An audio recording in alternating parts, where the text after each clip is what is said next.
네,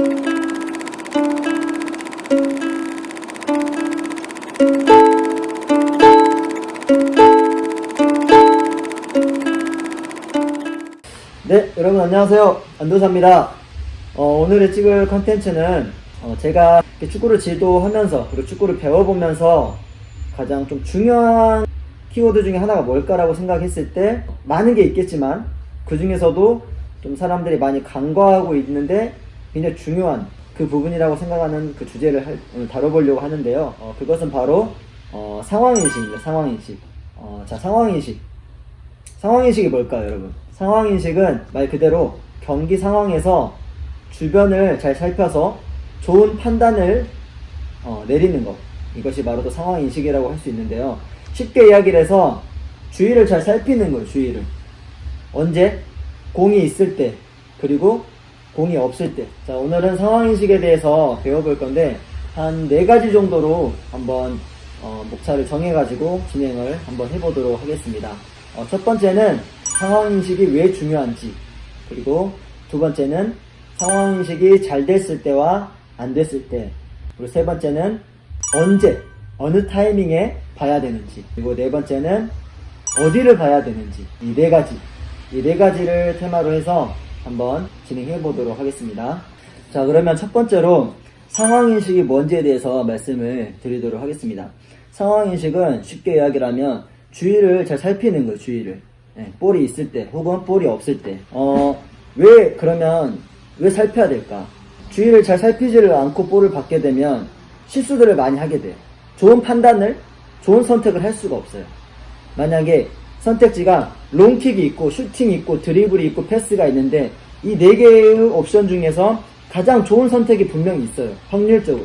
근데 내가 이 상황인식을 하질 않으면 이 가장 좋은 선택을 할 수가 없다는 거죠.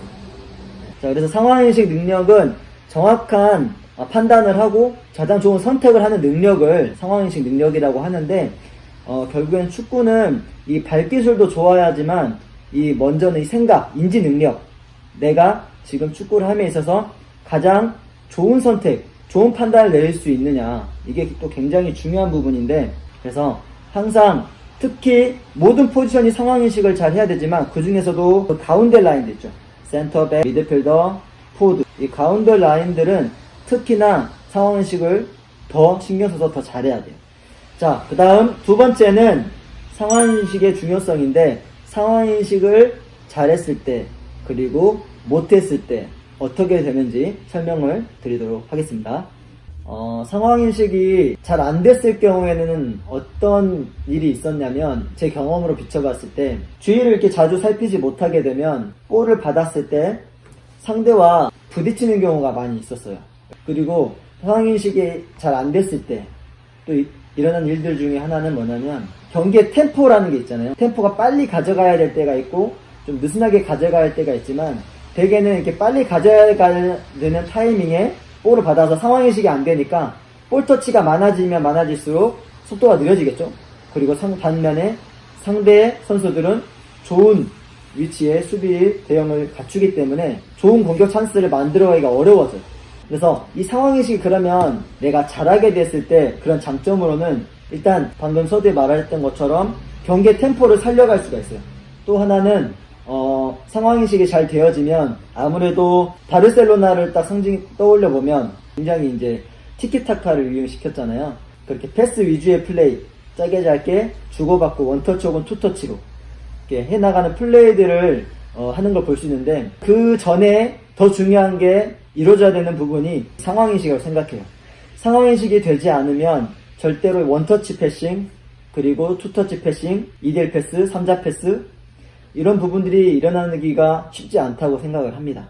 그래서 상황인식을 잘 하게 되면 이렇게 볼을 점유할 수 있는 축구를 할 수 있다는 그런 또 장점이 있겠고. 자, 그러면 이번엔 세 번째, 이 상황인식을 보는 타이밍을 말씀드리도록 하겠습니다. 크게는 3가지로 한번 이야기를 해볼 텐데요. 자, 첫 번째는 우리 편 동료가 공을 가지고 있을 때, 나에게 공이 없는 상황에서 공을 가지고 있을 때, 이때 주위를 살피는 겁니다. 이때. 자, 그 다음 두 번째는, 이 동료가 나한테 패스를 할 때, 이 타이밍에 한 번 더 주위를 살피는 거죠.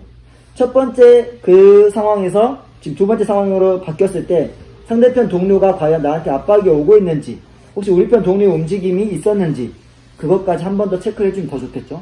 그리고 마지막 세 번째는 공을 내가 받아서 키핑을 해서 컨트롤을 해서 퍼스터치를 잘 잡아놨어. 이때도 마찬가지 주의를 한 번 더 살펴서 상대가 지금 왼쪽 어깨로 오는지 오른쪽 어깨로 오는지 따라서 내가 이동 컨트롤을 할지, 아니면 리턴을 낼지, 아니면 이쪽으로 가는 척 하다가 이쪽으로 역방향으로 내가 칠지. 사실 이 세 가지가 된다고 했을 때는 정말 엄청난 선수인 겁니다. 근데 첫 번째랑 두 번째, 그 두 번째까지만 잘해도 여러분들 크게 실수하지 않고 얼마든지 미드필더로서 좋은 플레이를 할 수가 있습니다. 그래서 만약에 더 능력이 되시는 분들은 이 세 번째, 상대의 역방향까지도 유도할 수 있는 이 상황이 된다면 정말 최고의 미드필더가 될 수 있다고 저는 생각을 합니다.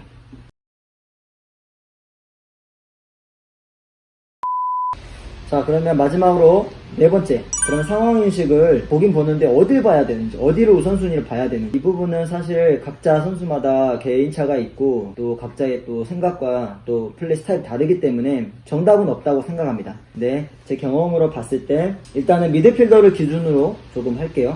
미드필더를 기준으로 했을 때 이 미드필더, 중앙 미드필더들은 압박이 가장 심한 위치잖아요. 그렇기 때문에 일단 우선적으로 나랑 가장 가까이 있는 압박해오는 상대 위치를 확인하는 게 가장 먼저이지 않나. 왜냐면 가운데서 여기서 불필요하게 볼 터치가 많아져서 뺏겼을 경우에는 오히려 위험 상황으로 이어질 수 있기 때문에 이 미드필더에서는 가장 먼저는 가장 가까이 있는 상대, 우리가 공격으로 나아가야 될 방향, 가장 가까운 선수들 먼저 확인하는 게 제일 중요하지 않나, 그렇게 생각을 하고, 만약에 내가 돌아서서도 충분히 공간이 있다, 받고 나서도 내가 한 템포 두 템포 더 뭔가를 할 수 있는 선택지가 있다고 했을 때는 공간이 많이 쓸 수 있는 우리 편 동료의 위치를 확인을 하고 일단 빠르게 우리 편 동료에게 연결하는, 우리 편 동료의 위치를 확인하는 게 그 다음 또 중요하지 않나 생각을 합니다.